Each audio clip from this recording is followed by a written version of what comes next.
When I think that I'm over you, I'm overpowered. Visą savo gyvenimą sportavau, sekiau tėčio pėdomis, žaidžiau krepšinį ir šie mano metai yra pirmieji profesionaliame sporte, nes Amerikoje studijavau, pabaigiau sportus ir kaip pasakyti, dabar yra pirmieji profesionalūs metai.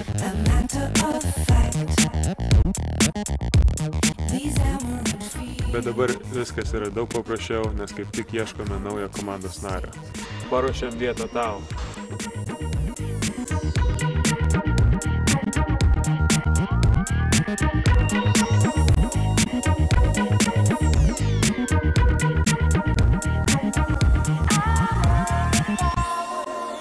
Daugiau informacijos www.kedai.lt